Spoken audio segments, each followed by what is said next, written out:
Hey, hey, hey.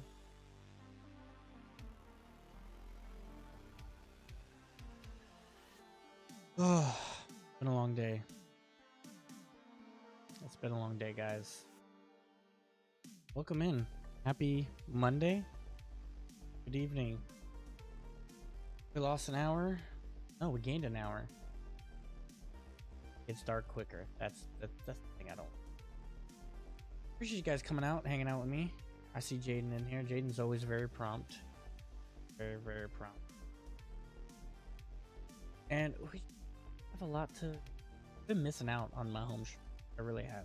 Like there's a lot of videos that I haven't watched because of it, and I want to kind of like watch those real quick just to be up to date, sure that we're all on the same page, right? And you know, sit and talk. I do. You know what I do want to do this weekend? I want to. There's gonna be a home stream that I'm gonna be doing. Hey, Cruising Theme Park, how you doing? So tonight we're probably do some reaction, just talk a little bit, and then Wednesday's weird because it's going to rain. I don't know if I'll actually park. I want to be, but tomorrow I'll get a better idea of kind of the rain situation, and I can kind of make a determination from there. But also I want to do a home stream because show you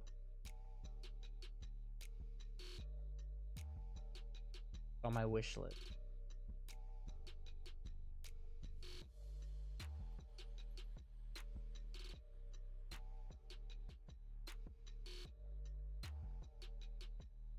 Switch it.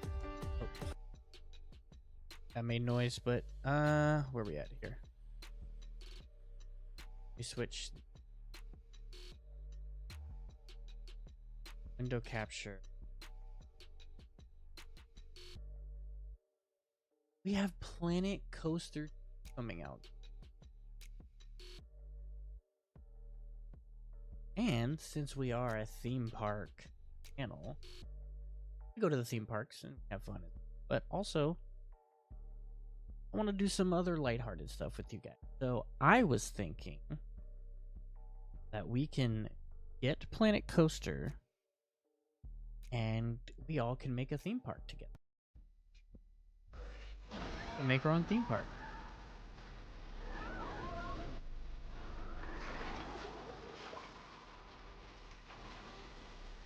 Yeah, you can make a water park.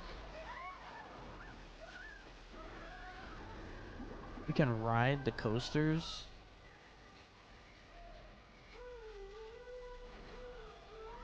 Look at all the cool things you can do.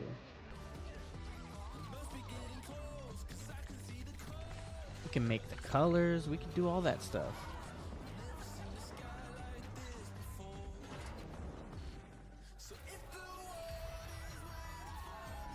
You can go backwards like Everest. Like, look at this. This is so cool.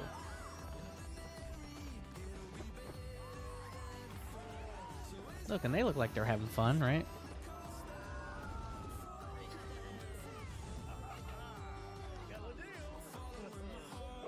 Those mascots they crack me up. Now we can fix the magic. That's that's what I'm saying. We can literally build the original Magic Kingdom if we wanted to, in a roundabout way, right? Oh, look. It's Little Mermaid. Like, look at this, man. It looks so fun. So, yes, I was thinking that we could build a theme park. It can be the perfect theme park, right? Everything will be free, right?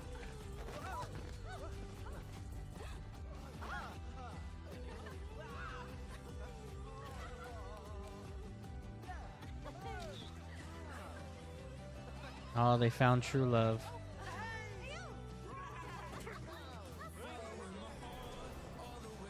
Look at that. Hey, Dapper.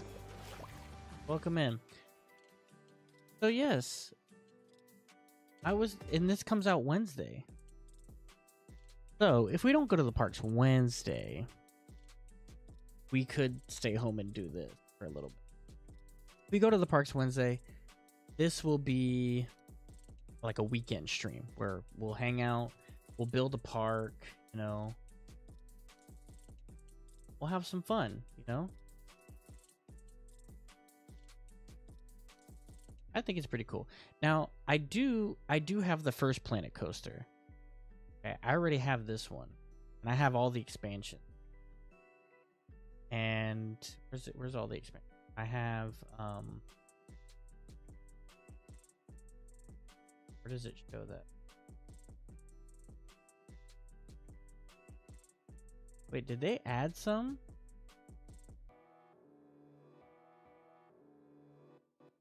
Okay, they must have added some. There's no way, because they didn't have the Munsters and Back to the Future and Knight Rider. Because I got the Ghostbusters one. There's a Ghostbusters expansion pack that I have. So I was like, oh, well, maybe we can do it on the original Planet Coaster, but Planet Coaster 2 is coming out. We might as well do it on the new one, because there's so many things that you can do, probably that's more than what we can do on the original. So, and this game was awesome. And this came out 8 years ago, and then it has all the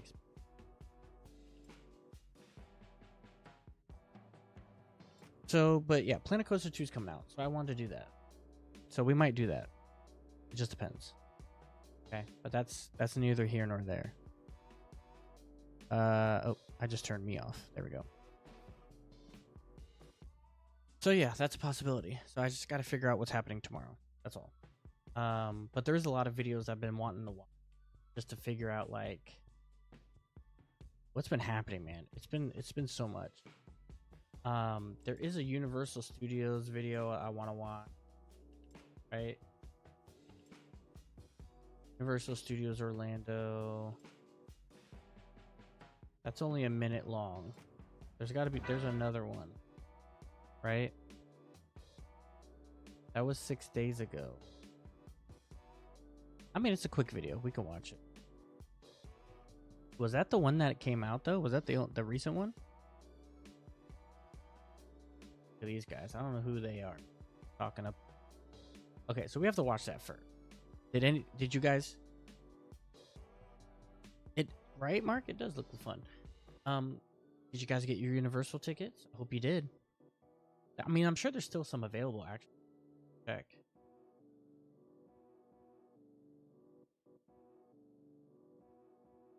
Epic Universe. We could ticket prices.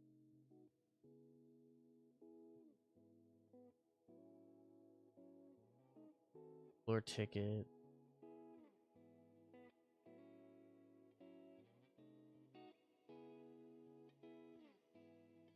Now.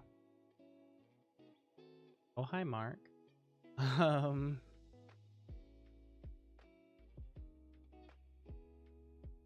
One park per day.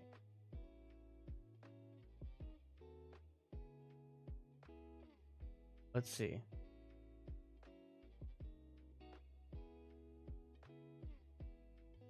Somebody 3-day ticket. Okay, that's why, because it's a 3-day ticket. So if you don't have an annual pass, you can get basically in. And as you see, the first day is 160. And then it like slowly goes down a little bit. Summer's gonna stay 150. It gets up there 160. September, look at this, 120, 125, 118 for a Monday. Like, tickets are pretty, that's not bad. That is amazing. 118, you can take a day off on a Monday. I mean, you can't beat those prices, you know? Crazy. So you can still get your tickets and everything. So, but we need to watch this because I still haven't even watched the full video of it. Let's go ahead and let's pause that.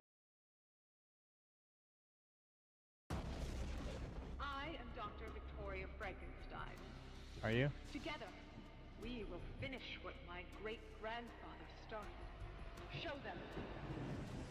Monsters Unchained has the most technologically advanced animated figures that have ever been built. Looks In crazy. the attraction. These are monsters for the next generation of fans. We wanted to make sure that we kept everything that was familiar, kept everything that was the essence of these monsters. But we wanted to take it to another level. These monsters are scary. These animated figures are moving faster than any figures we have built. That's and we have so many of crazy, them. man. We have 14 animated figures across this ride floor. And they are visceral, they are powerful, they are intense. And from a technical standpoint, they exceed beyond everyone's wildest expectations. Dracula looks for crazy. what an animated figure can do. Dracula and Wolfman look the craziest. I will say that.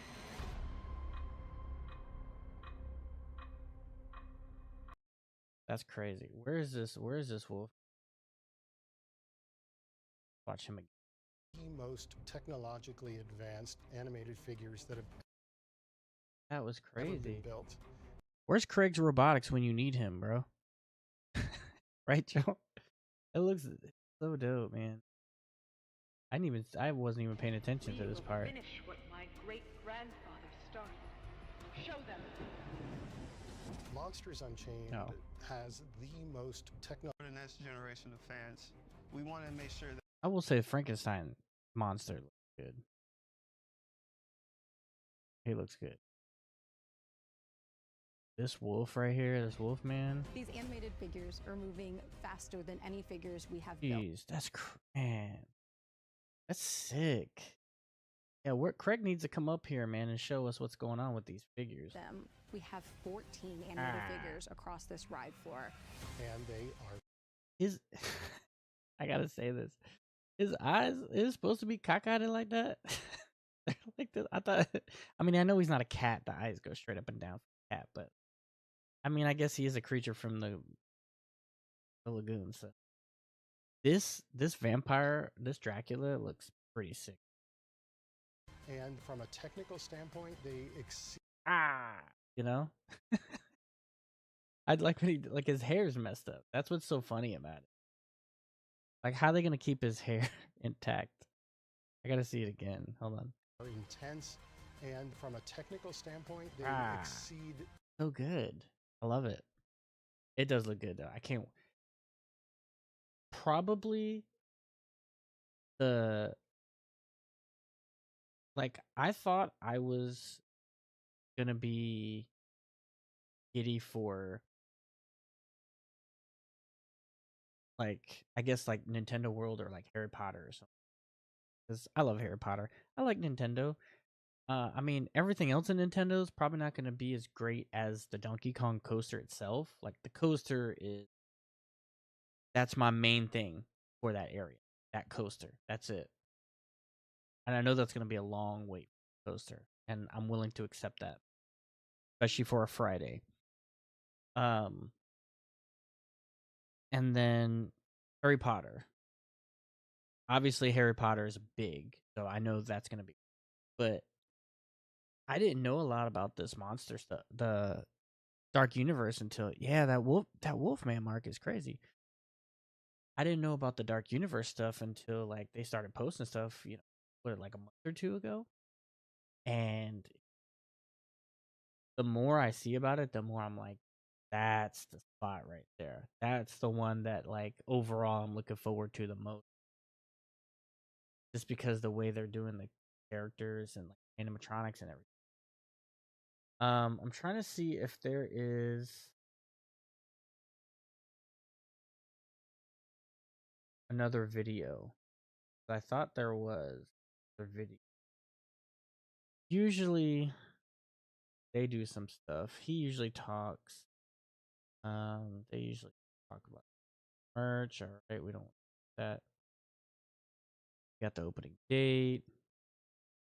Okay, so nothing too much.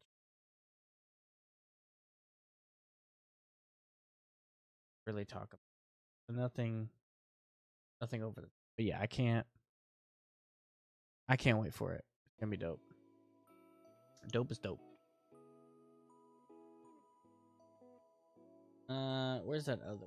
I did want to talk about this too because, as you know, we got information now on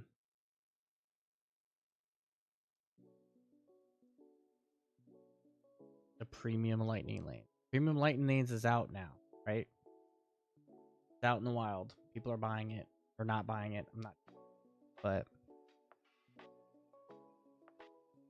Mickey Views did a video on it. See, it could potentially fix the line queue situation, but will it? I'm not sure. I don't know if it'll necessarily fix it, but we need to watch it and figure this out. Okay, so we're gonna watch it. A service we made months back. Hey everyone, I didn't watch it, but Braden here, coming to you with a breaking Disney Braden, news update your that boy. might just blow your mind. You've probably seen those headlines where people are going into debt to afford a vacation to Disney. You've probably seen people saying Disney's expensive. What else is new, right? Well, there is something new today, as Disney's just announced a new supercharged paid skip-the-line service coming to Walt Disney World later this month, and it is insane.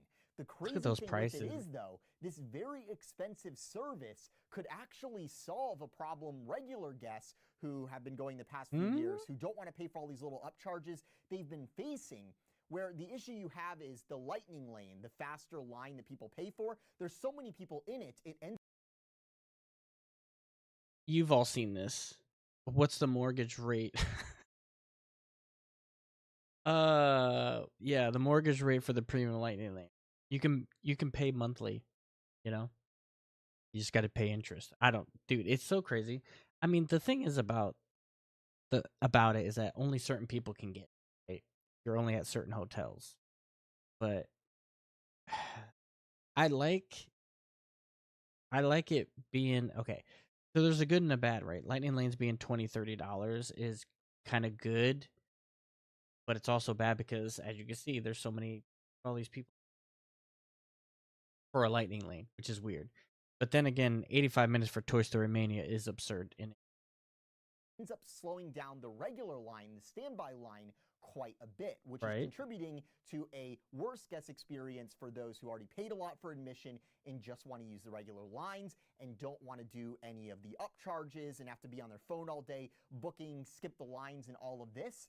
So in theory, if Disney makes Lightning Lane way more expensive, meaning less people are cutting the standby line, that's great for us, right? Well, the way Disney's setting this up here, it does not look like it is going to help the regular guest experience, at least to start. So to get a lay of the land here, Disney's been running their current paid skip-the-line service we know as Lightning Lane for a few years now. It's not beloved by any stretch of the imagination. It's also very convoluted. Earlier this year, Disney actually restructured it, where now instead of having to buy these upcharges the day of, you can at least do it in advance and kind of plan out your day. Right now, one service you have non-refundable, by the way.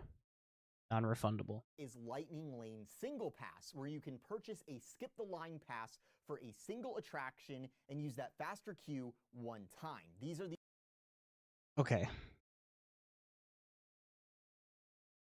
crazy prices, first of all, just for one ride. I'm not paying $10 for 7 doors for number one. It's not even that great of a ride, right? Animatronics are cool, but it's not even that great of a run. Tron is standby, and it's not even that long if you can get in there. If you get in there at a decent time, maybe like 45 minutes, right? 45 minutes is pretty good for Tron. Guardians is still on virtual queue. Don't know yet. Rise of the Resistance, $15 to $25. That is also insane. Number one is they're doing single rider lines now. Number one. Number two, sometimes you can get on there and you can get like a 20-30 minute wait sometimes on Rise of the Resistance if you plan it right. Yeah, you got to keep looking at your phone for all this stuff, but I mean, just keep checking you're on your phone anyway, right? 11 to 18 for Avatar. Again, just for a single ride is pretty nuts. If I would pay the only ride on here that I would pay for by itself would be Cosmic Reef. That's the only one. Only one. Because that's probably the best one out of all of them. And so far, the only issue I've seen with stuff like not working is like the doors not opening or something. That's literally the only time I've seen it not work. Everything else has worked. All the screens, everything else have worked fine. So I had never had an issue. I know some people had issues where it would where like the lights were on and stuff like that. I never had an issue. So the attractions with the most demand for line skipping. No. Disney just actually increased the maximum prices on these. So in the off season, you can pay Yeah, as they low did. as $10 per person, depending on the ride, or upwards of $25, depending on the ride, the park, and the crowd levels on the day that you No, were thank there. you. So for a family of 4 to skip the line at Star Wars Rise the Resistance at Oh, yeah? Disney's Hollywood Studios, it can cost $100 on top of theme park admission to get on that one ride one time if you opt to use this feature. However, you What is also that have about? another service called the Lightning Lane Multipass. Lilu Dallas Multipass. Have you been on Guardians when the pre-show was down? That must not like. I mean, the ride itself is good. I mean, the whole experience makes it everything. But I've never had that issue. The pre-show was down. I've gotten lucky. I've definitely gotten lucky. Is it worse? Is it like it doesn't? Does it? How much does it really affect you though? How much does it affect you? Not much, right? As long as the ride's good. I mean, you don't know what's going on, I guess, as far as the ride itself, but This one, you pay a flat fee per person per day, and depending on the day in the park, it can cost anywhere from the mid-teens per person to next week at the Magic Kingdom, for example, it is going to cost $32 per person crazy. on top of your valid theme park admission. With the multipass, and that's per person too. Unless it was your first time on the ride, I don't think it affects you at all. Yeah, exactly. Yeah.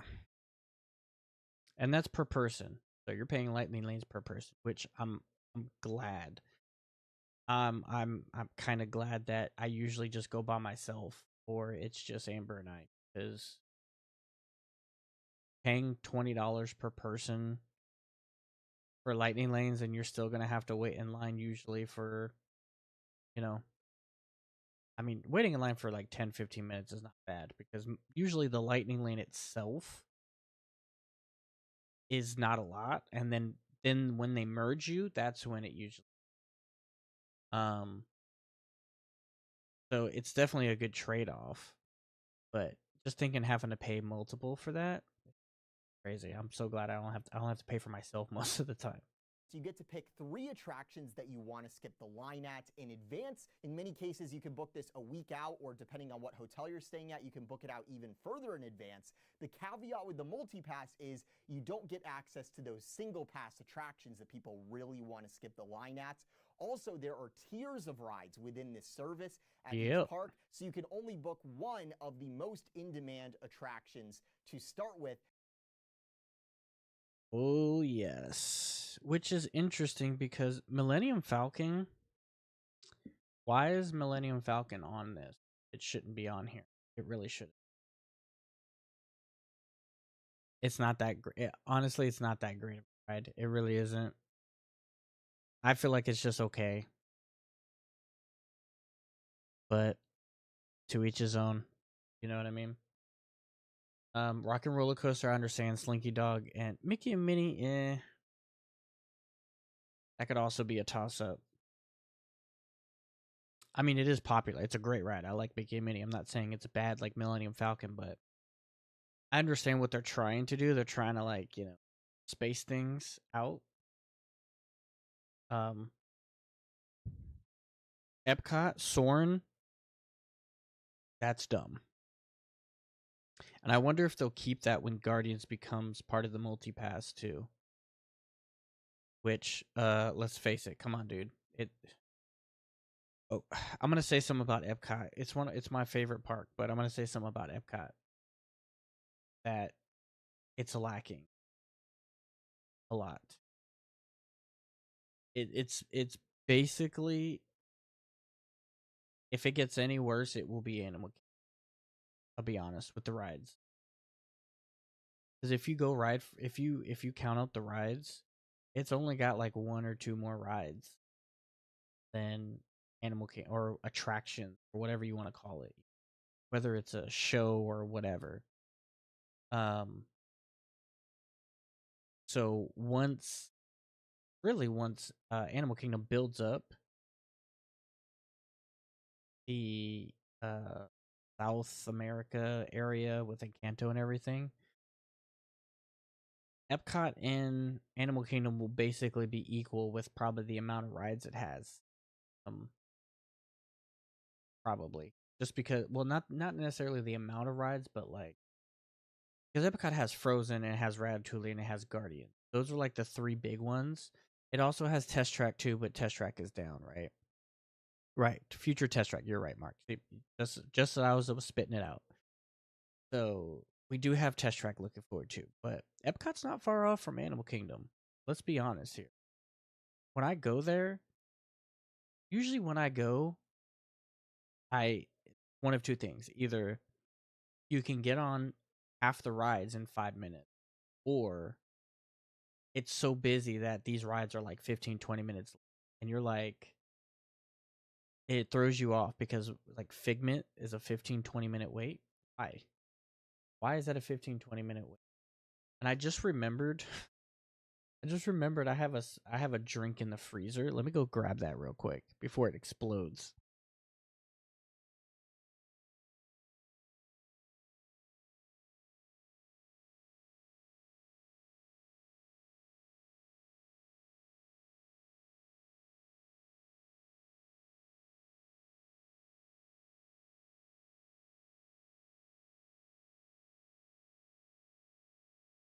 We're back. It was pretty icy, I'll tell you that. Pretty icy. So yeah, Living with the Land, basically a walk on. Figment should be a walk on, or it usually is a walk. Nemo, basically a walk on. I mean, let's not kid ourselves here. These rides, Spaceship Earth, walk on. There's 4 rides that are literally walk ons right now. Mission Space can be a walk on if you do the green one, not the orange one. Now, you want to say 5 rides that are walk ons? Let's say 5 rides that are walk ons. Frozen, Remy. Oh, hey, Brian. What's up, man? Frozen, Remy, and Guardians are the 3 big ones. Everyone tries to get in line for that. You can catch Frozen if you're lucky at 45 minutes, usually, sometimes maybe 35 if you plan it right. Remy, I got lucky one time on Remy. It was like a 35-minute wait. When I got in the line, it was like it was inside somewhere. Like it was to where like you're on the, it looks like you're on the roof. That was almost a walk on. And Guardians, I've gotten to Guardians one time on a virtual queue. I think it happened twice. Like almost right to the front, like where the video's playing, right before you start walking into the big section where they start playing the actual Glenn Close and all that. So like right before that. Soarin', right where they split you. I've gotten that too. So, it just depends whether you're getting lucky or not, whether you know how to work the system, whether or not it's a busy day or not. I mean, those factor in, but I'm speaking too much on this. And then Magic Kingdom, I mean, all these rides. First of all, I don't know why Space Mountain's not even that great of a ride. I'm sorry to say, not that great. Jerks me around, I get whiplash. Okay, maybe I'm just being old, but that's me. Tiana's a new old ride. Okay, again, I love Tiana, but let's just remove it from virtual queue already. Let's get it out of the way. It should be on the multipass now as he's recording this. I haven't gotten the lightning lane set, so again, he's probably right. Peter Pan, I still don't understand why it's still busy. Okay. But in either case, Epcot needs more rides along with Animal Kingdom, right? I know they just rebuilt Epcot, but they didn't do anything to it, so it needs rides that are part of the multi-pass service. But even with the tier 2 selections, you get to pick 2 of those. There are a lot of good options to choose from. There is a cool new benefit with this one where once you burn your first pre-booked Lightning Lane, which are all booked for the same park, once you're actually there, if you have Park Hopper, once you've used that first one, your next selection the day of, and every selection after that can be an attraction at a different park. So you can skip the line at different attractions around Walt Disney World all in the same Look at that ball. That's such a great ball. I love it. day. So if you designate someone in your family CEO of the vacation and they do months of Excel spreadsheets and read a few books on game theory. That's me. I'm that guy. All the blogs, you can really juice some value out of this upcharge, but that's not exactly what most guests are doing. Or if you go all the time. It's not exactly easy to make the most out of this one. We have a whole video on the new multi-pass service we made months back. I will link that in the I know you don't get Peter Today, Pan. I know. That's not what we're mainly here to talk about because Disney isn't stopping with 2 Lightning Lane services. Take that. Can't stop, won't stop. I broke the news that Disney was developing this Lightning Lane service. I told you guys about an alternative service that they were considering going with instead. And that would have been a very expensive premium skip the line service. Only a very small portion of guests each day in the park would pay for. A la Universal? This is no longer a rumor. It is finally here. Starting on October 30th, 2024 at Walt Disney World, there will be a new Lightning Lane Pass available for purchase, and it'll be called the Lightning Lane Premier Pass. Disney is starting this service in a pilot phase where only guests staying at select resorts will be able to purchase this pass. And let's be honest, if you're staying at one of these resorts,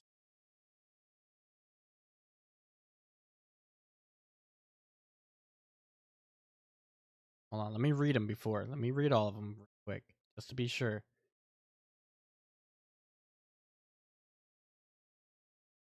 Okay, they all look like expensive resorts. I won't say expensive. They all look like resorts that I wouldn't pay for. I'm not paying for these resorts, right? Whatever the cheapest one is, what is it? Is the animation ones cheaper? But the All-Star resorts, those used to be pretty cheap. I mean, they're probably still the cheaper out of all of them. Those I may consider, but I probably still wouldn't even stay at those resorts. It's crazy, but if you're staying at these resorts, you already know what's up. You're probably going to pay for this Lightning Lane. Those guests staying at moderate or value resorts, or God forbid off-property hotels, need not apply. Only guests staying at the higher-end Disney hotels, as well as some of their affiliated hotels. He said Pop Century Gang. Hey, this guy said Pop Century Gang. I think they're calling us poor. Well, only guests staying at the higher-end Disney hotels, as well as some of their affiliated hotels, will be bestowed the honor of being able to buy this pass. Disney says, at least to start, they're limiting the availability like this in order to see how it goes as part of this pilot phase. See how what it goes. The Lightning Lane Premier Pass gets you is access to the Lightning Lane queue at every single attraction in one park for the day.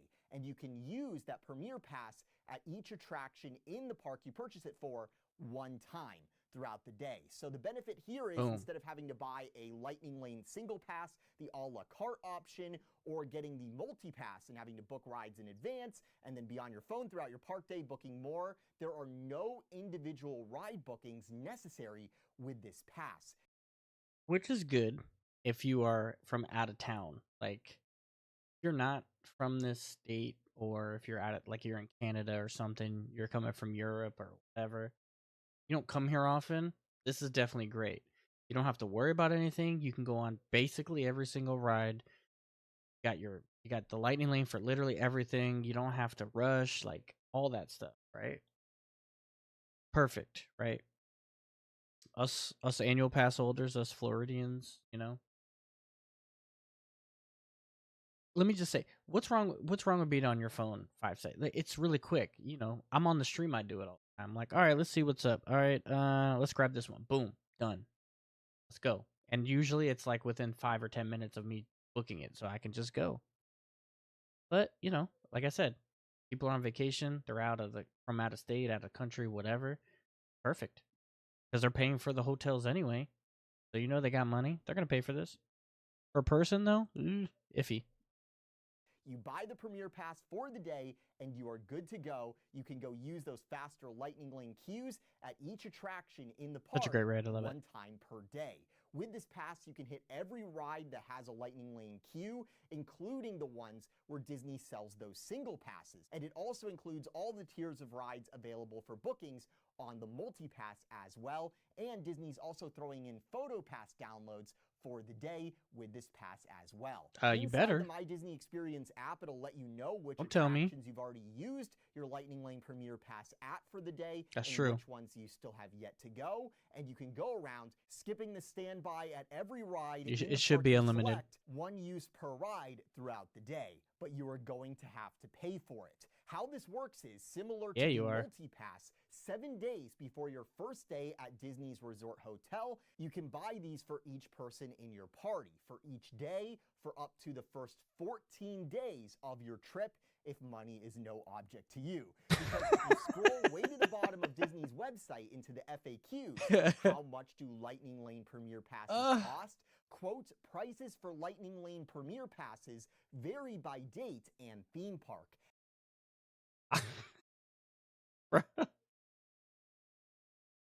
Can you imagine? Hold on, I need to fix this.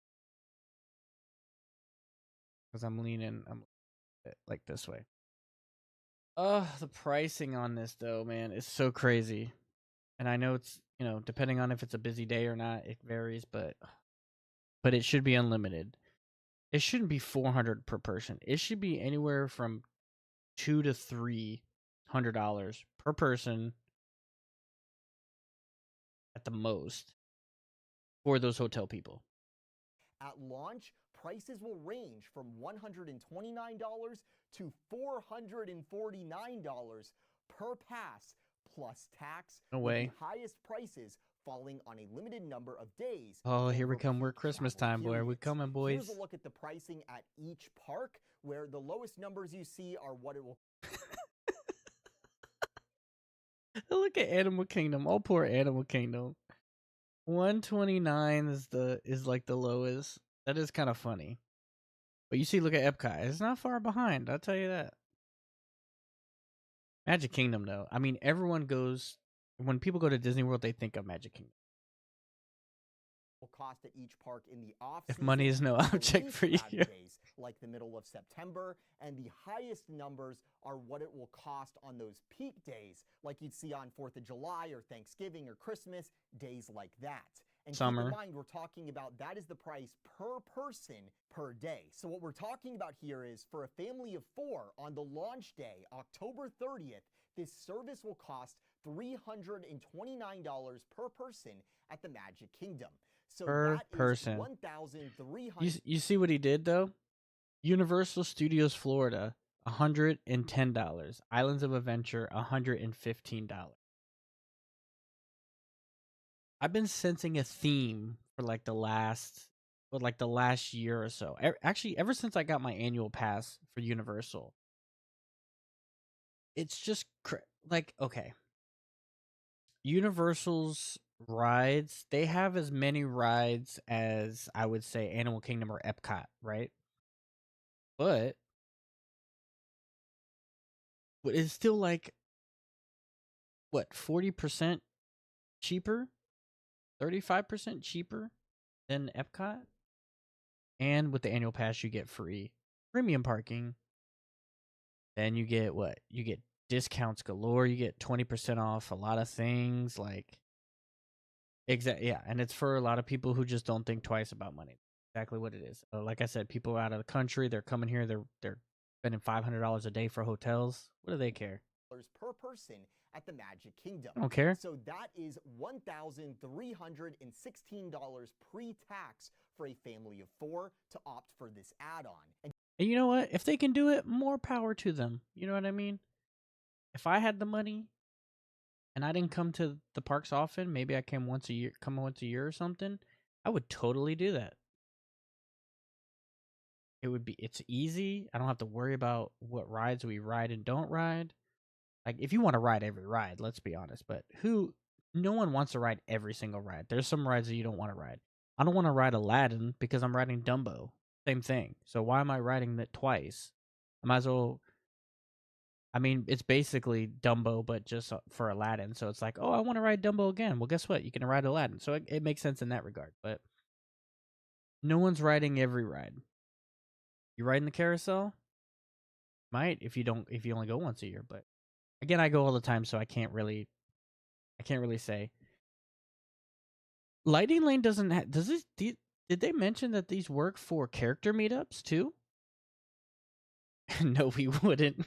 That's true. I wouldn't either. I would, regardless. And you're also going to need park admission as well. So going with the day ticket rate here for simplicity, for that day at the Magic Kingdom, it's $169 pre-tax for a day's admission. So you add that with the Premier Pass, and for a family of 4, you're looking at spending $1,992 to take advantage of this service for one day at one park. And one day. To qualify, you need to be staying at one of those select resort hotels, so you're also spending money on room and board. Look at Old Key West, $500 a night almost. Here's the thing, though. I've been saying for years, Disney should do a premium skip-the-line service that is prohibitively expensive, like Universal's Express Pass. Braden, are you an elitist or something? No. There's a very simple reason, yes, and I understand that. Skip-the-line service would be great for us. In my opinion, Disney should primarily be catering to the everyday visitor who pays the already pricey theme park admission and expects to get something in return for that. Just have a fun day in the regular queues, having a regular day at the parks. And the issue right now is because of the insane load ratios Disney uses, where they're loading 15, 30 Lightning Lane guests for every 5 standby guests at an attraction, these Lightning Lane services, they are materially diminishing the regular guest experience. You've probably seen a lot of people who have gone to Disney the past few years who say, we're not going back for a while. It's gotten so expensive and we didn't have the best time. There were a lot of people there. How is everybody paying for this? And I think that this Lightning Lane service has a lot to do with that sentiment a lot of people has been developing and that Disney is going to have to face sooner or later to entice a lot of these guests that feel burned out back to the parks. Because people work so hard and they spend so much money just to get to Disney, and then what happens is they realize they need to pay an extra $20 per person per day to have the same experience that was included in the price What's up, Steven? Just a few years ago. So often what they'll do is they will pay the upcharge, fill up the Lightning Lane queue, which cranks up the standby waits. And what that's created is this nasty feedback loop where Disney displays those often high standby waits, and they're on the page where you go to buy Lightning Lane, where they're trying to upsell it to you. So that drives even more people to just pay the upcharge, do the Lightning Lane, 'cause they see those astronomical standby waits, and they say, forget that. So then they're in the Lightning Lane, and then that slows the standby down even more. And that's the situation we've had the past few years, which is definitely less than ideal. So ideally, I personally think there would just be no skip the line offering at Disney. But we don't live in an ideal world. There is a demand for these skip the line offerings. As I see it, if the option is between everybody feels almost extorted into buying these little upcharges just to maintain the Fast Pass experience they used to get for free, or having a premium expensive skip the line service only a few guests are using each day, meaning most of the time that skip the line queue is empty and the regular standby paid line moves fast, I would definitely pick that latter option. There it is. Making the skip the line service a once-in-a-while splurge offering means a much better experience for the regular guest who just wants a quick regular standby queue and less people cutting them in line. And it also creates more value for those who do opt to spend money on that extra splurge offering. Let's say it's a special occasion, or you just feel like you have to skip the line. You don't want to spend $400 and be in the same line that spend $30 on the Fast Pass. You're like, where are these poor people doing? I paid $400 to skip the line, and these $32 fools are in the line with me. What's that? Where do you get off? That option would be there if you want it, you would just have to pay for it. And if you run the math on if Disney wanted to make the same profit from Lightning Lane with 1/10 the number of guests in the park actually using that line, the prices match up pretty well to what Disney's showing here with this new service. So it's an interesting idea, and it does make some sense why Disney would want to make a service like this. Less people slowing down our normal line, and Disney still profits from Lightning Lane. So taking a look at what Disney just announced here, it's a win-win. My prayers were finally answered here, right? But well, there's only one glaring issue here. If you take a look at this announcement, there is no mention of discontinuing the single pass or multi-pass Lightning Lane upcharges. Starting on October 30th, you can pay more than what Universal's Express Pass costs to skip the line at each Disney attraction at one park, one time. But it's not a VIP tour where you just get to get straight on the ride. first of all, VIP tour. Amy, what's up? And it does make so much sense. I gotta read that. One time, but it's not a VIP tour. The VIP thing is so expensive. It's crazy expensive, and I don't know how people do it, because I think it's like $400 or something an hour or something, or it's like $200 an hour, and it's like 7 hours. It's just like, bro. And you got this guy, you got to put an earpiece in, and you got this guy talking your head off for the whole 6 hours and stuff. It's like, I want to be, it's a VIP tour is cool, but I want to be able to, like, do what I want to do. I want to get on the ride. Like, let's not, it's a big group. It's crazy. It's crazy expensive when I see those people do that. It's where you just get to get straight on the ride. Yes, you're skipping the standby line, but it appears with this service, you're going to be using the same Lightning Lane queue as everyone else who's using Lightning Lane. Yeah. You're going to be standing all the in line brokies at each attraction with everyone else in that line who bought a far cheaper single or multi-pass Lightning Lane option. Not to mention, this is also the line people with disabilities are supposed to use. The Lightning Lane we're not even gonna we won't even talk about DAS. Okay, we won't talk about DAS. line can sometimes get so busy where the only way Disney can give it any sort of value is just to not let any standby through at the merge point. Now, optimistically, I think that we can assume the reason Disney says they're piloting this new service is that their idea, medium term, is to do exactly what I've been begging them to do. No little upcharge Lightning Lane multi-pass. Instead, just have one splurge offering only 1% of the guests Which I'm fine with. are using, meaning okay. that our regular standby queues we paid admission for move at a much better clip, leading to a much better overall guest experience. However, it appears they're going to be piloting this service, seeing how guests like it, charging $329 per person on day one at the Magic Kingdom, in conjunction with continuing the single pass and multi-pass. It's too expensive, services. I'll say that. I can foresee this leading to guests who pay this exorbitant fee saying, well, I really liked that I didn't have to use my phone and I didn't have to pre-book rides, but I had to wait in some of these backed up Lightning Lane lines with people who only paid $20. This was not a great value, and it ends up fizzling out, and this small upcharge regime that we are currently living in continues at Walt Disney World. You'd think what Disney would do here is do away with the little upcharges, clear out those Lightning Lanes, and then implement a service like this. Because I can totally imagine, you know, it's your birthday or something, and you say, you know what, I'm going to treat myself. I'll pay the extra $300 this one time. And then you get this line like we did at Soarin'.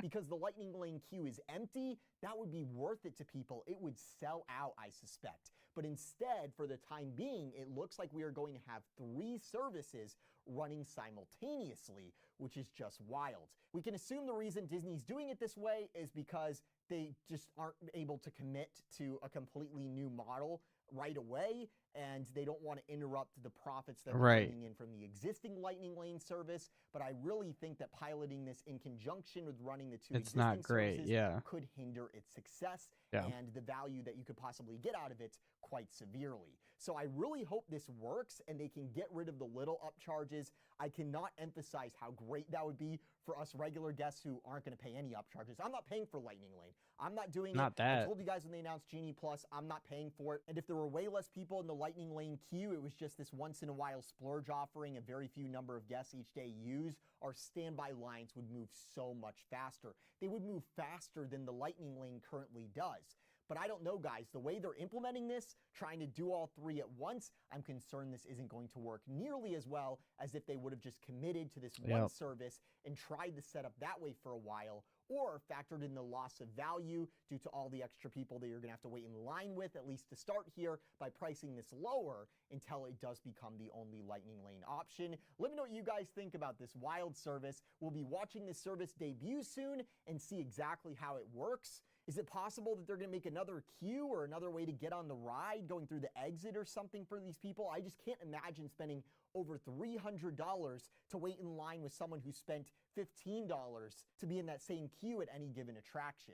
There are advantages here where you can hit every ride in the park one time. You don't have to play on your phone. That's great. But the fact that you have to stand in those lightning lanes with everybody else, I do think takes away a lot of the upside here. I do hope it works, though, just on the basis of it potentially eliminating the multi-pass. Maybe even the single pass as well. There's some arguments in favor of just keeping that as an a la carte option, visual. But I like the idea of just one ridiculous splurge offering for those who feel like they just have to skip the line, meaning that the lightning lane is empty most of the time and we can get back to having quick standby queues at the attractions we love, like we had when there was no skip the line at all when the parks reopened a few years ago. A wild day for Disney. Be sure to subscribe with those notifications.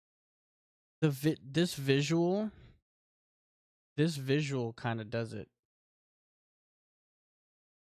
Like, explains everything for you. And it's so easy to just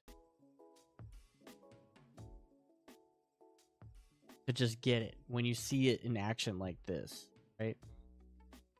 So, yes. But I think, okay, we get rid of the single and multi, we keep premium, bring it down a tad, just a little bit, right? For anything over $400, it is insane. It's completely insane, right? $129 is not bad, but you're only using that for Animal Kingdom. $160 for Epcot. I would maybe do like, yeah, $120, $150 for Epcot and Animal Kingdom, and then Hollywood, like $200, $250, and then Magic Kingdom $300, maybe, right? Somewhere around there. You're a lot of it. Not a lot of it, but you bring it down enough to where, like, even sometimes people who want to go can maybe think about possibly buying it. Like, I do say Universal does have it good to where it's an extra $100, right? To ride everything once. So I feel like they're doing it right, because it's like it's enough.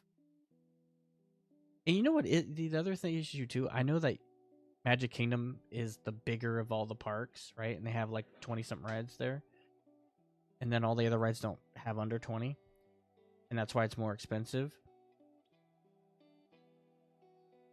But and everyone goes there, but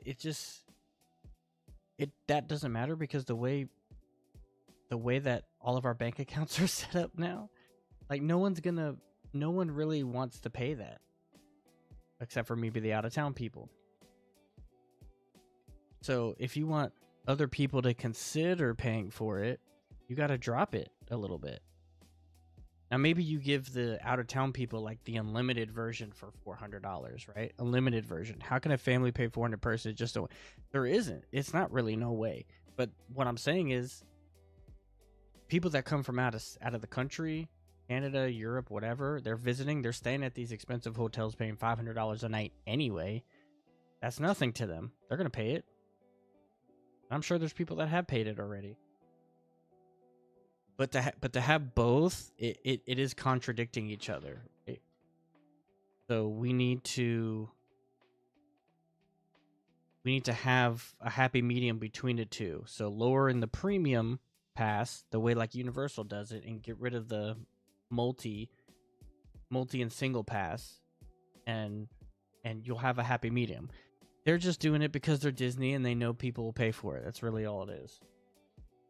Unfortunately, which is why the more I go to Universal, the more I'm just like, it's just crazy.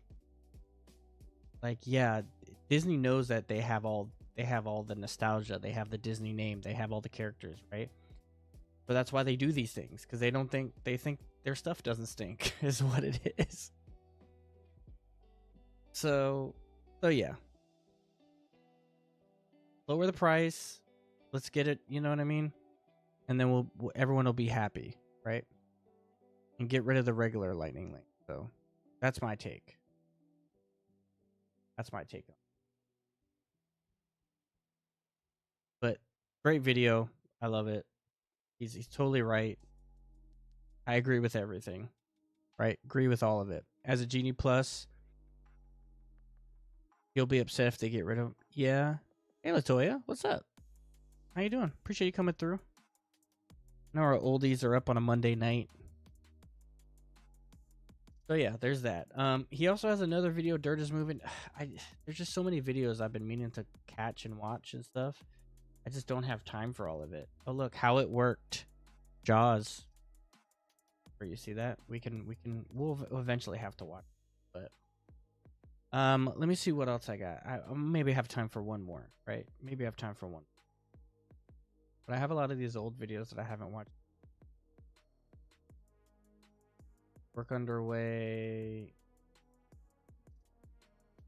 What's happening? Okay, let's start with the newer stuff first. Just because I can't keep going back 3 weeks ago. There's too much stuff. All right, we're gonna do the villains. Okay, we'll do Disney Newscast since we watched Braden. We can't watch another. We'll watch that maybe next. So we'll watch this one. All right. Villains Land, everything we know so far. Which again, monsters, epic. What is it? I always forget the name. Dark Universe. Villains Land versus Dark Universe. That's gonna be blasphemy. All right, so this is what we're doing. Hi there, Waltoneers. I'm Jack, and this is DS1 Newscast. And today, I want to talk about Villains Land, that's been announced to be coming to the Magic Kingdom at Walt Disney World as VillainCon. Let me take this off. Do you like the captions? You can hear them, right? This was actually officially announced at D23 back in August, alongside a plethora of other Plethora. One of my. I love that word. Plethora is a great word. This one in particular stood out to me as being easily the most ambitious of all the Disney park projects and probably the most anticipated in terms of a fan base that have been wanting to see a Villains Land at. These people were freaking out, bro. Those ears look fake. For Disney parks for so long.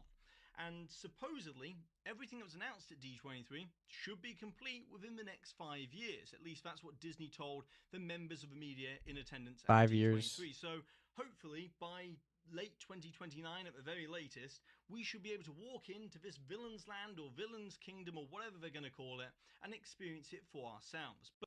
2029? Oh my god. I don't even know if I'm going to be alive then. How about you?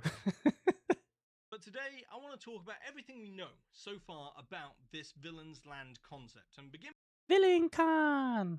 I just had to say it. By talking about the official details, which, admittedly, they are relatively sparse at the time of recording, but it's still important to talk about what we officially know so far. Then I'm going to do a deep analysis of the actual artwork that's been released, and then in the main 4 more years. 4 more years. How this Villains Land is going to work and how. Oh, you see how packed they were? Look at this. Talk about logistically.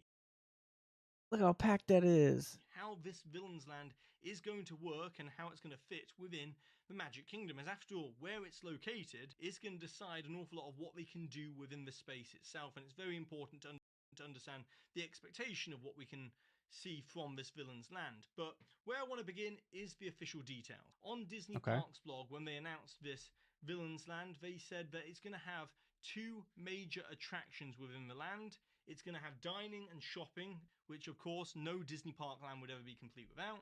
And it's all going to be on an incredibly twisted, grand scale. Now, clearly Disney's aiming to go very big with this Villains Land concept and really throw everything they've got at. I won't say that they throw everything they got.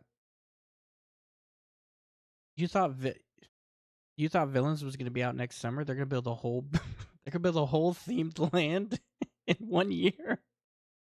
It took them 5 years to build Tron. And I know that was because in between virus. But it took them 5 years to build Tron. And that was something that was already pre-built in Japan. They already had the specs for it. And it still took them 5 years. Let's just repeat that. It also took them 5 years to do Epcot. And you see how that came out. But I have to say this. They really think that, what's this two attraction land thing gonna stop? Like, you can only fit 2 rides? You're only able to fit 2 rides in a whole land? Let's be clear though, Toy Story Land has 3 technically rides. One of them was already technically built though, but I digress. But that has 3 rides. So, why are we only getting 2 rides? 2 attractions. Let me say attractions. 2 attractions. They're magic. They can do I would hope they could do things, but only putting 2 attractions in a whole land, I feel like that's low. I feel like you can get at least 3 attractions in a land if you're building it from scratch. Like, this 2 and 2 is starting to irritate me. And not only is it does that, is like they're usually getting rid of stuff to add those. So it's not like you're really getting any more. You're still getting the same amount of rides. You're just making different rides. Like Animal Kingdom, you're getting rid of Dinosaur, but you're putting Indiana Jones there and using the same track. It's a new ride, but it's not a new ride. Look at Tiana. She could have got her new ride. She could have got her own ride, but no, they just replaced Splash Mountain. So you didn't do anything new. You're acting like it's new, but people are still flocking to it like it's new. It's still the same ride, technically. Don't get rid of stuff to add. Just add. That's it. Just add. This Villains Land. Otherwise, they wouldn't have mentioned the twisted grand scale if they weren't aiming to go big in terms of the scale of this land. And I also know that Imagineering are very excited about the prospect of doing a Villains Land within a Disney park, as they've been wanting to do this for many years, and they've been floating the idea of using villains as a theme for a land within a Disney park many times in the past. And it's easy to see why. As not only is it a lucrative IP for Gonna Disney take a while, in yes. terms of the popularity with the fans, but also gives them a lot of creative freedom to pull from all these various stories to make a really fantastic land that's never been done before. But will they? Villains Land that they're going to build isn't going to be scary and horror related, but it is going to be more spooky ambiance like we see within Dark Universe, Haunted Mansion and Tower of Terror. That's the kind of thing they're going to go for within this land itself. And that actually brings us to the artwork. Now, the artwork that was released is very much blue sky. Now, do take it with a big pinch of salt. And when they say blue sky, they mean like blue sky is like it's like the preliminary area. They're like the guys that do all like the basic concept stuff. Basically what they're saying is it's not going to look like this. So don't read too much into it. It is there to be interpreted in many different ways, but it is for atmospheric reasons very important, as like we saw with Star Wars Land that was announced in 2015, that blue sky artwork, what we ended up seeing with Galaxy's Edge in 2019, it wasn't exactly what we saw in 2015 in the exact layout of the blue sky artwork, but it did have the same landscape theming and overall atmospheric theming of the original blue sky artwork. So that's what we're going to see with this Villains Land artwork. I've got a high definition version of this artwork we can really dive into. And within the artwork, we can clearly see, you know, they could have did something really cool with Star Wars Galaxies.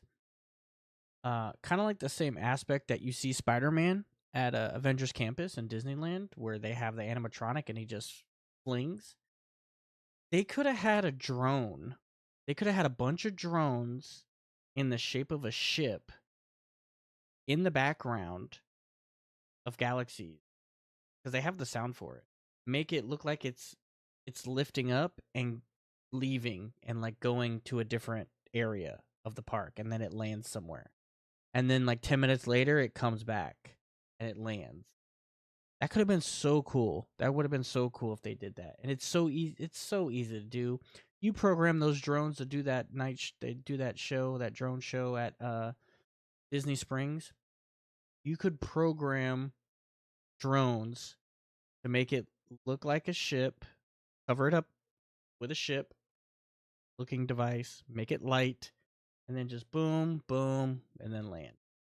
And then like 20 minutes later it comes back. You know, like little things like that really bring the atmosphere to like the land, you know what I mean? Much like the characters.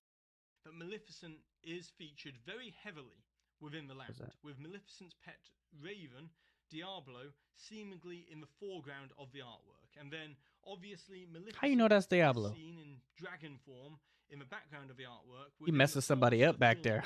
Area. She doing work. Going to be Maleficent's ruined castle on top of Forbidden Mountain from Sleeping Beauty, which is most likely... You gonna live on that castle? I don't think not. I'm not living on that thing.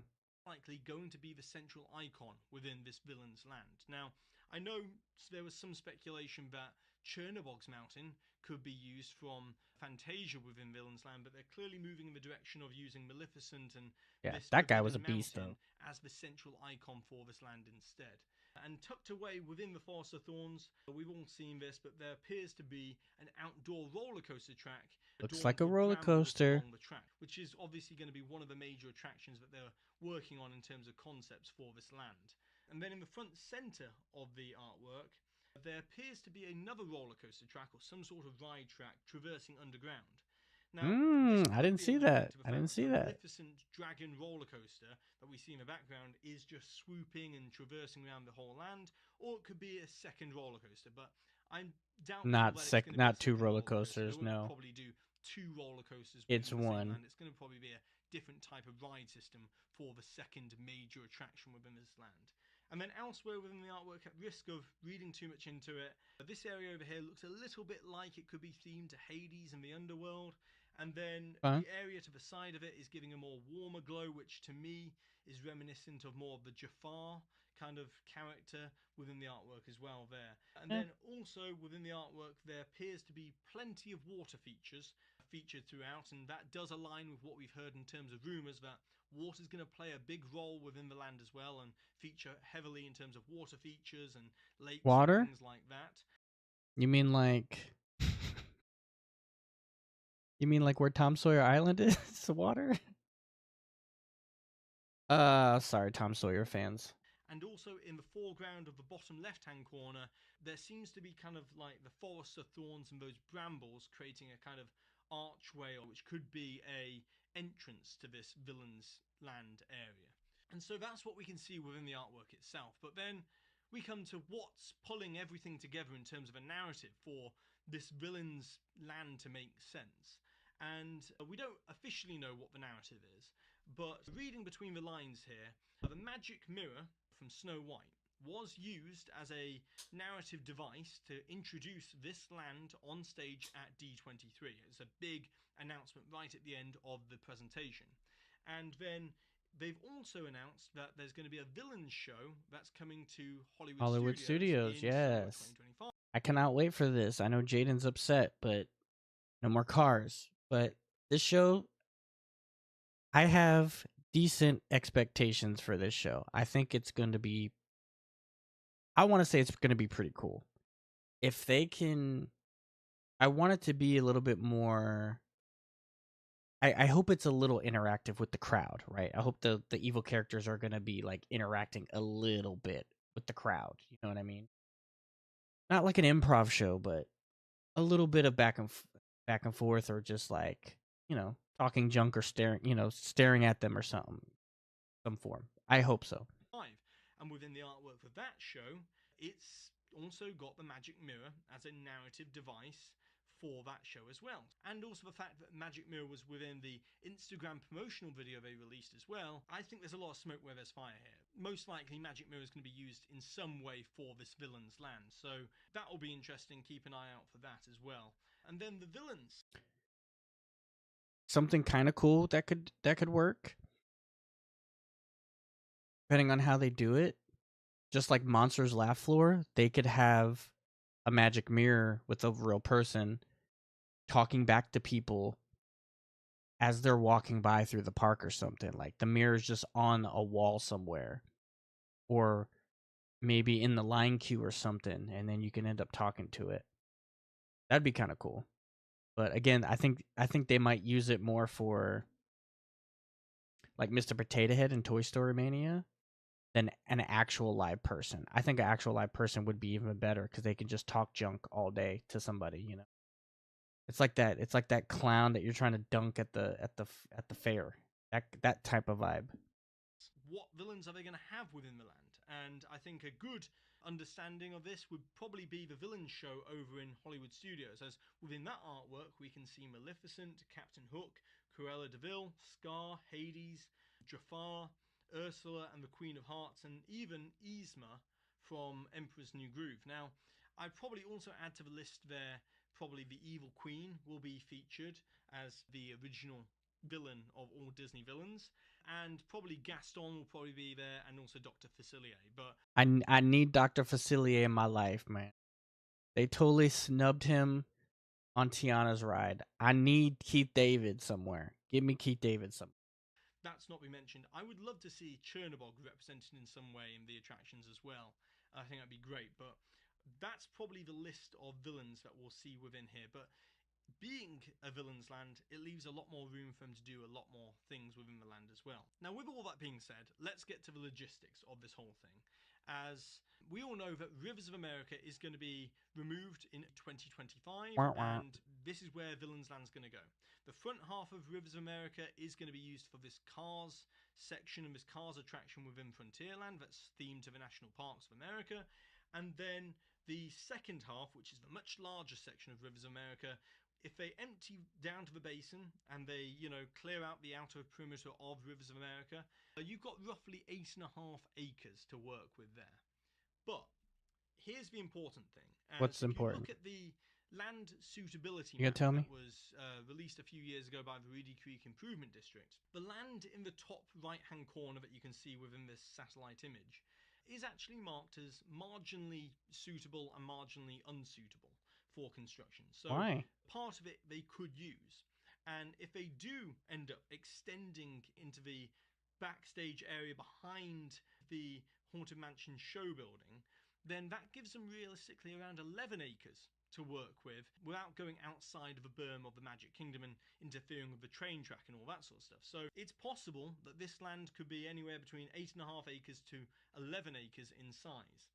Now, just to give you an understanding of the actual size 11 acres is, New Fantasyland and Storybook Circus was roughly around 10.5 acres.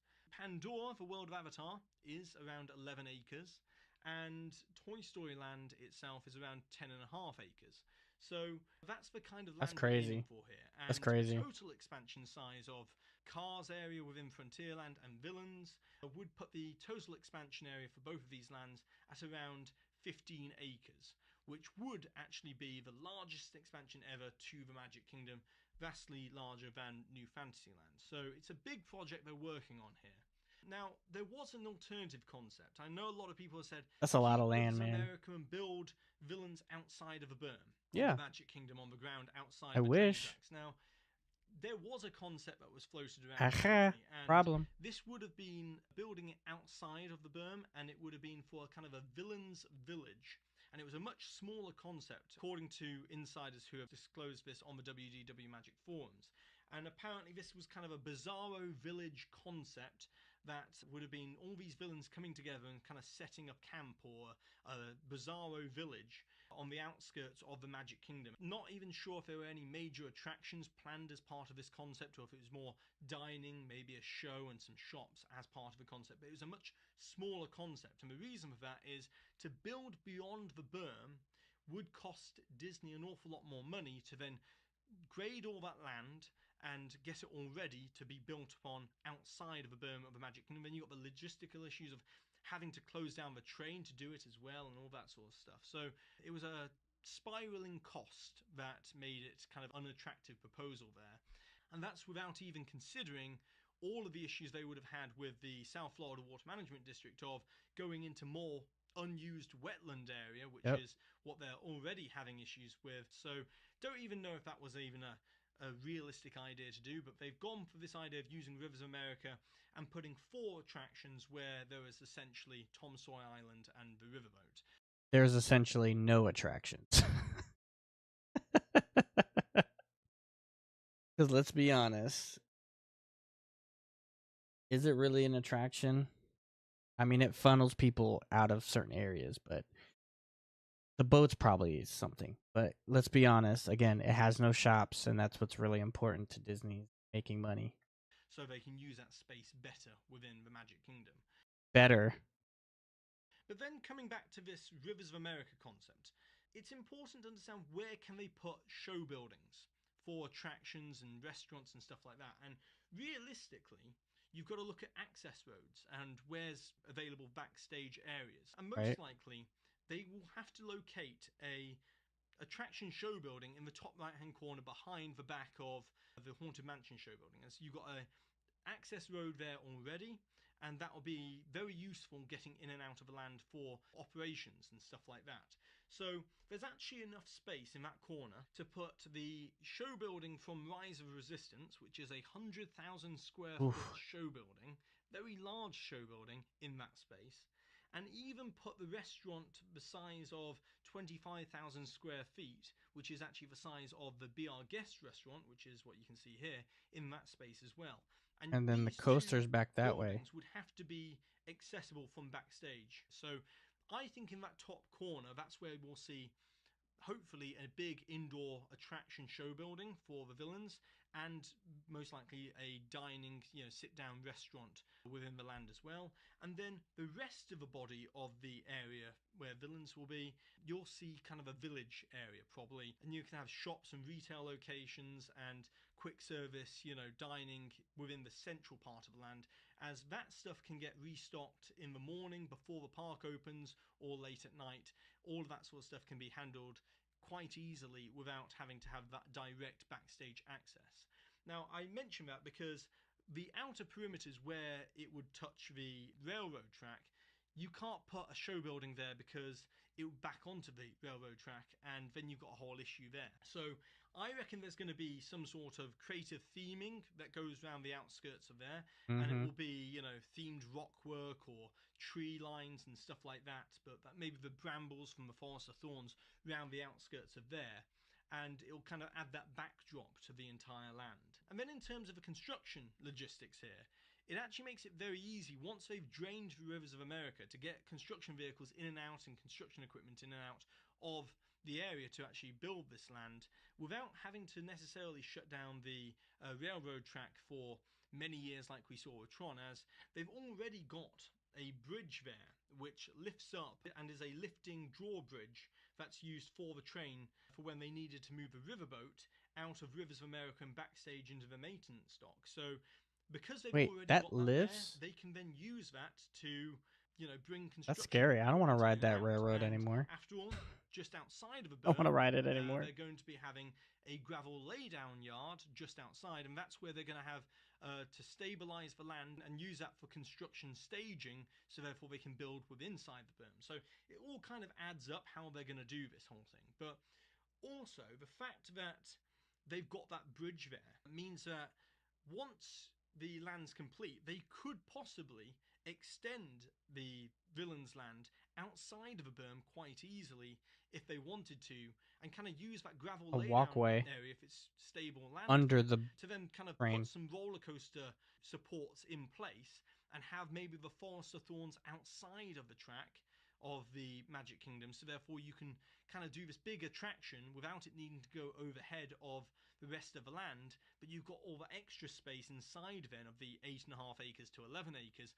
for shops and dining and all that sort of stuff within the space there. But where's the coaster? There's a lot of possibilities, and then that would mean that you could use much like they did with Splash Mountain and Tiana's, you can go underneath the train track to get to the queue space and the entrance for that Maleficent attraction instead. Just speculation on my part. Other things to mention here. I reckon there's going to be roughly around 1 acre of buffer space between the Frontierland section and this Villains Land area to add a kind of theming transition. Otherwise, it'll be very jarring between the two. Yeah. And so I think there'll be around 1 acre of that used up as kind of a transition.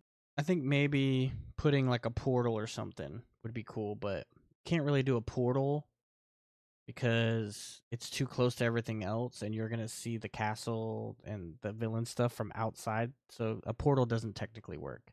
But then again, Universal's doing it. So again, I have to actually go there and see how the portal works. But it might be different when you're at the bottom view area. And there's most likely going to be some sort of tree line or tree berm that will probably surround the backside of Big Thunder Mountain as an attraction there, because you don't want Big Thunder also being seen from within Villains Land. Maybe the top of Big Thunder. I will say that's going to be an issue because kind of like the good thing about Big Thunder Mountain and kind of Haunted Mansion was the atmosphere viewing area when you're on the coaster of Big Thunder Mountain and you're seeing the water or you see the boat. Now it's just going to be like blocked by trees and it doesn't really give like a cool like feel or aesthetic. So it's not going to look as cool. The mountain could be seen, but like you want to kind of obscure and hide that behind some sort of tree line. So that's where we'll probably see a tree line there. And although you'll be able to probably access Villains Land from both Big Thunder Mountain side and also Haunted Mansion, I think there'll be a central access point, entrance and exit to Villains Land to try and have that controlled themed transition. Otherwise it's going to be very jarring. So that's what I think we're looking at here. Also, the other thing I'd like to mention is within the central part of Villains Land, I reckon there'll be some sort of Bibbidi Bobbidi Boutique-esque location where you'll get a kind of villainous makeover within the land. That'd be cool. Similar to what Epic Universe have actually announced is going to be within their Dark Universe section of Epic Universe. So it looks so much cooler for that part. And then the last thing I want to talk about is sightlines. Now, when you are stood within Liberty Square and Frontierland, it'll be very easy to see into Villains Land if they don't build up around that area. So I reckon the reason why they've chosen this whole national park, Piston Peak aspect is to block the view. Front section of Frontierland is to kind of hide the rest of Villains Land in the back. Makes sense. They could even be using the Piston Peak mountain range to try and hide the sight line of being able to see the Forbidden Mountain and the ruined castle, as then it would create a grander reveal moment if that's what they're trying to do there. Right, that makes sense. Being quite clever in terms of imagining trying to hide certain sight lines from within Frontierland with the national park theme in the front, and then you got Villains Land at the back. Now, why'd I just notice that? What would I like to see within Villains Land? I would love to see a Dragon Roller Coaster outdoor, Dragon Roller Coaster themed to Maleficent. I think that'd be fantastic, as we can see in the artwork. I would also like to see a big indoor grand boat ride idea, a bit like the e-ticket attraction over in Shanghai Pirates. Why a boat ride? Themed to all the villains. So we're kind of going on the river Styx or something like that as the that would be cool. Point to try and, that would be cool. I will say that. Encounter all the villains along the way in animatronic form. I think that'd be fantastic, and use all sorts of maybe mist effects and fire effects and all this sort of stuff within the attraction as well. I personally would think that a Haunted Mansion restaurant, considering they've now committed to building 2 Haunted Mansion parlor bars on board the Disney Cruise Line, I think that could be a trial balloon for what we could see within Villains Land, and hopefully a Haunted Mansion restaurant. I think that'd be fantastic. That would be cool. Off that whole lore within the land as well. And then I would want to see a creepy kind of like lake area within Villains Land. Smoky. Mist constantly rolling across the lake to kind of add to that kind of eerie ambiance. As after all, it's going to be 100-degree weather and it's going to be blaringly hot sun, and it's not going to feel that spooky during the daytime. So I'm hoping they can do that kind of thing to add that kind of element to you this could land, still do it. It could it's still not be gonna creepy. always look like it does in the artwork with sunset with that kind of darker sky there. So that's what I'd like to see in terms of a Villains Land. But that's just me. So now it's over to you, the Wongtoniers. I kind of like it. What are your thoughts and opinions on this Villains Land concept at the Magic Kingdom? What would you like to see within Villains Land in terms of a 2? I hope to see something good. I hope to see something good.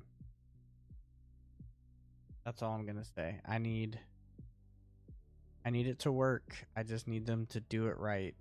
And I know it's easy for me to say on my end. I just wish they do it right, but I mean, they're Disney. That's what they get paid to do, right? They get paid to do it right. And if they don't do it right, then we're gonna tell them. Let them know. You know? I mean, they're already getting stuff to be Dark Universe. Yes, it is. With the Wolfman. Yeah, it's just the burning windmill. Yes. I think it's gonna be cool. Because it's gonna be new, right? But I don't know if it's gonna be Dark Universe. I really don't. I just really don't. I hope it's on par at least, but what do you I try to be optimistic. I try to make sure that I try to give criticism, constructive criticism, you know, and even though something is not cool or I don't like it or whatever, like I try to at least try to be optimistic about things. I try to look at the brighter side. You know, I can complain or I can be like, well, at least I'm at Disney. But digress all day. So, yeah, I mean, what are you going to do, guys? You know, you can't, there's not much you can. So, yeah, man. Planet Coaster's coming soon. Planet Coaster 2. I want Planet. I'm gonna eventually buy it. I will eventually buy it. How come I can't? I'm gonna eventually get this, and we're gonna build our own park. We're gonna, as an adult and a horror lover, I don't think it'll come close, but it's still gonna cater to. Yeah, it's gotta cater to young. I mean, God forbid the kids get scared at Haunted Mansion. But look at this. We're gonna have to build our own theme park, man. We're gonna have unlimited funds. We're gonna be able to build what we want to build. We'll do it together, you know? Or we can try to recreate Magic Kingdom. Or recreate the original Universal Studio Park or something. You know what I mean? With just the rides that we'll have available. Because, you know, we can't put the exact ride. We'll be able to put the equivalent of that ride. So I can't wait for this. This is going to be fun. But other than that, you know, this one was kind of a short stream. I wasn't going to go on too long. There was just a couple things we had to talk about. I got my tickets to Epic Universe. We're going that Friday the 23rd after opening day. So we'll be there. Hopefully they let us, annual pass holders, I hope they let us, you know what's funny? Y'all weren't even,